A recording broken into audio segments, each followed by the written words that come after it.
नमस्कार दोस्तों,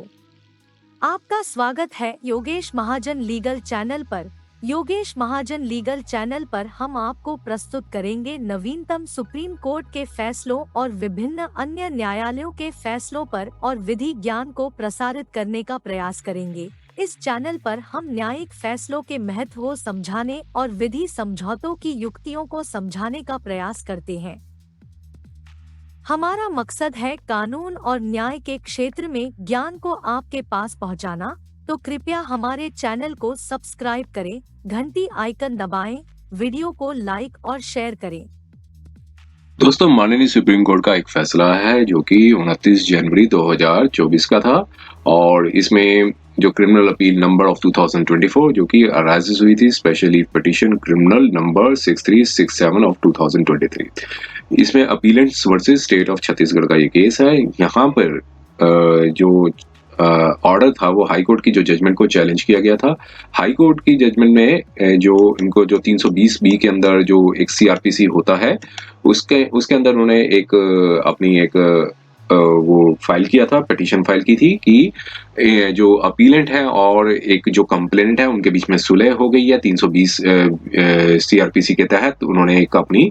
जो कॉम्प्रोमाइज थी वो फाइल की थी और जो चार्जेस लगाए गए थे वो 451 जो कि हाउस ट्रेसपास का है और 354 जो कि इंडियन पिनल कोड जो कि outrage of the modesty of the women का है और 1989 का जो एक्ट है उसके अकॉर्डिंगली इनको इन्होंने अपना 320 सीआरपीसी में पिटीशन डाली थी। लेकिन माननीय हाई कोर्ट ने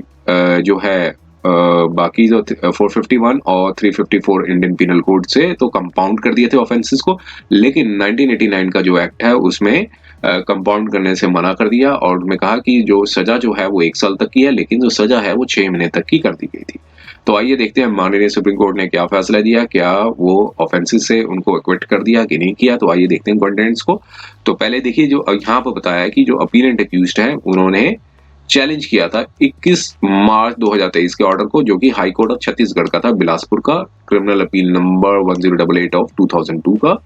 जो एक जॉइंट एप्लीकेशन फाइल की गई थी अपीलेंट और कंप्लेंट द्वारा और केस था 320 बी सीआरपीसी के अंदर और 1973 में, और जो कि डिसअलाउड हो गई थी। एप्लीकेशन जो थी वो डिसअलाउड हो गई थी इस मींस एक्सटेंट पे जो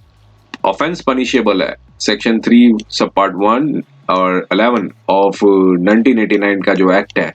तो उसके अंदर जो है इनकी जो एप्लीकेशन थी वो खारिज कर दी गई थी और जो जजमेंट आई थी 30 सितंबर 2022 की, जो स्पेशल जज द्वारा दी गई थी 1989 के एक्ट के अकॉर्डिंगली बिलासपुर जो था, उसमें जो स्पेशल ट्रायल चला था, तो इसमें अपीलेंट को कन्विक्टेड कर दिया था। ऑफेंस हुए थे पनिशेबल अंडर 451 और 354 इंडियन पिनल कोड के तहत और सेक्शन 3 सब पार्ट 1 और सब पार्ट 11 ऑफ 1989 का जो एक्ट है, तो इसमें जो सजा थी वो सिंपल इम्प्रिजनमेंट थी 1 साल की और फाइन के साथ। अपीलेंट ने उस जजमेंट को चैलेंज किया था, क्रिमिनल अपील फाइल की थी हाई कोर्ट ऑफ छत्तीसगढ़ में, और जब अपील पेंडिंग थी हाई कोर्ट में तो अक्यूज्ड अपीलेंट ने और प्रोसिक्यूटर्स जो कंप्लेंट है उन्होंने अपने जो मैटर को एमिकेबल सेटल कर लिया था, जो भी डिफरेंसेस थे, तो उन्होंने एक जॉइंट एप्लीकेशन 320 सीआरपीसी की फाइल की थी, साथ में अपने एफिडेविट्स भी दिए थे अपीलेंट अक्यूज्ड ने और प्रोसिक्यूटर्स कंप्लेनेंट ने, और जो कि हाई कोर्ट ने पार्शियली अलाउ किया था। और जो जजमेंट आई थी, इम्पीच ऑर्डर आया था, वो 21 मार्च 2023 का आया था। हाई कोर्ट ने कॉम्प्रोमाइज एप्लीकेशन को एक्सेप्ट कर लिया था और जो ऑफेंसेस थे 354 और 451 इंडियन पिनल कोड के, जो outrage of modesty of women, और 451 जो हाउस ट्रेसपास का है, इसमें से अक्यूज्ड को एक्विट कर दिया था। लेकिन जो एप्लीकेशन थी, जो ऑफेंस पनिशेबल अंडर सेक्शन 3 सब पार्ट 1 सब पार्ट 11 ऑफ 1989 का एक्ट है, उसमें कहा कि ये एक्ट जो है कंपाउंडेबल नहीं है, इसमें जो मिनिमम सेंटेंस है वो प्रोवाइड की गई है 6 मंथ्स की, तो इसलिए एप्लीकेशन को जो 320 सीआरपीसी की थी वो रिजेक्ट कर दी थी। और जो एक्ट था उसमें जो 1989 के जो एक्ट के अकॉर्डिंगली जो लगाई थी उसमें रिजेक्ट कर दी थी, और सिंपल इम्प्रिजनमेंट जो 1 साल की अवार्ड हुई थी उसको 6 महीने के लिए रिड्यूस कर दिया था।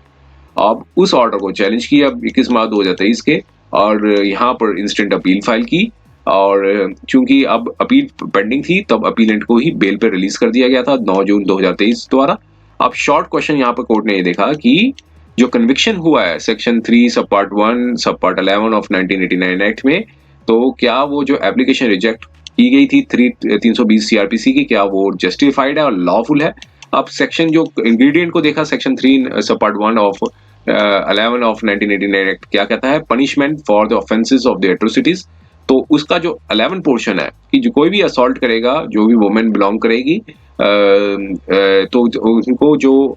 इंटेंशन होगी डिसऑनर या आउटरेज ऑफ द मॉडेस्टी, तो ये इंग्रेडिएंट्स जो हैं वो सेक्शन 39 कलेक्ट होंगे। और यहाँ पर बताया कि जो सजा जो होगी मिनिमम 6 महीने तक की और मैक्सिमम 5 साल तक की सजा है। तो स्पेसिफिक जो कॉमन जो बताया गया है, वो जो 1989 के एक्ट के जो भी मेंबर्स होंगे, उनको अगर ये किसी तरह का असॉल्ट या जो किया जाएगा, मतलब जो आउटरीच और मॉडेस्टी ऑफ वुमन किया जाएगा, तो 6 महीने से लेकर 5 साल तक की सजा है। अब यहाँ पर प्लेन सेक्शन को साफ पढ़ने के बाद ये कहा कि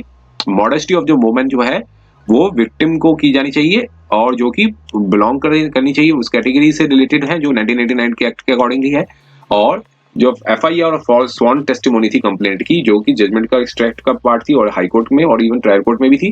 केस जो प्रोजेक्ट ये किया गया था कि एफआईआर और स्वॉन टेस्टिमोनी जो दी गई थी कंप्लेंट द्वारा, उसमें ये बताया कि कंप्लेनेंट जो है वो एक हाउस होल्ड जॉब करती थी अपीलेंट के जो घर में, और इसलिए in the house of appellate जिन्होंने आउटरेज ऑफ मॉडेस्टी करने की कोशिश की, और कंप्लेनेंट जो है वो उस समय घर का घरेलू कार्य कर रही थी, घर का कामकाज कर रही थी, हाउस होल्ड कोर्स कर रही थी। तो यहाँ पर बताया कि एलिगेशंस थी,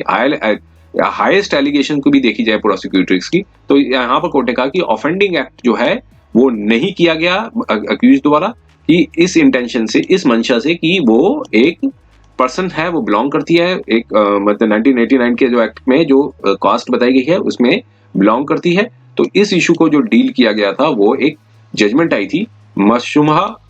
Hasan Shah versus state of Maharashtra, जो कि 2000 की थी। तो उस जो जजमेंट का भी कंटेंट्स यहाँ पर कोर्ट ने मेंशन किए। तो उसमें जो बताया था सेक्शन 3 सब पार्ट 2 और सब पार्ट 5 ऑफ एक्ट, जो कि अगर बताया था कि कोई भी ऑफेंस करता है इंडियन पिनल कोड में के मींस कुछ जो मेंबर हैं उनके, तो जो 1989 के एक्ट के अकॉर्डिंग जो मेंबर्स हैं, तो वो पनिशमेंट होगी जिसमें जो टर्म्स होगी 10 साल की होगी, और और या फिर कोई प्रॉपर्टी को डैमेज करता है, मींस प्रॉपर्टी के अगेंस्ट जब पर्सन या उनकी जो प्रॉपर्टी के अगेंस्ट करता है, और लेकिन वो पर्सन जो है वो बिलोंग होना चाहिए, उस वो मेंबर होना चाहिए जो 1989 का जो एक्ट बना है। तो इसमें जो पनिशमेंट जो होगी वो लाइफ की होगी और विद फाइन के साथ होगी। तो अगर उस केस में क्या था, कोई एविडेंस नहीं था कि अपीलेंट ने जो ऑफेंस किया था इस ग्राउंड पे कि वो डिसीज जो है वो मेंबर है, तो इसलिए उस प्रोविजंस को जो है वो उस जजमेंट के जो प्रोविजंस थे वो बताए गए थे। अब यहाँ पर कोर्ट ने कहा कि उस जजमेंट को देखा जाए, वो सेक्शन जो था 3(2) सब पार्ट 5 था 1989 का एक्ट, और जो लैंग्वेज है सब सेक्शन 3 सब पार्ट 1 और सब पार्ट 11 ऑफ 1989 का, वो पैरीमेट्रिया है, मींस एकदम सेम है। और सेम ऑफेंस जो है वो उस पर्सन के ऊपर करना जरूरी है जो कि पर्सन बिलोंग करते हैं 1989 के जो अंदर जो कैटेगरी और जो ट्राइब्स बताए गए हैं। और सिर्फ इस साथ में इंटेंशन मंशा भी होनी चाहिए कि वो जो ऑफेंस कर रहे हैं उनका जो कास्ट का जो ग्राउंड है वो जरूर आना चाहिए। तो लेकिन यहाँ पर कहा कि जो फैक्चुअल लीगल पोजीशन सेटल्ड है,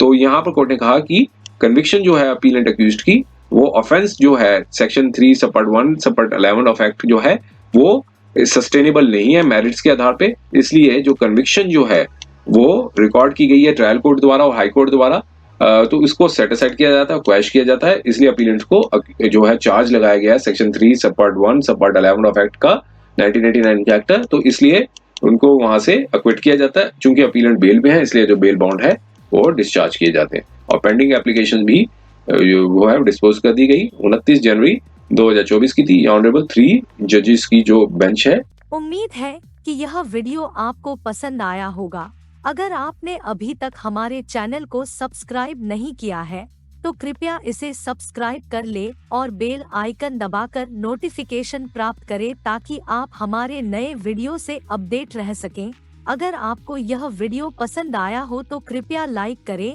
और अपने दोस्तों के साथ शेयर करें।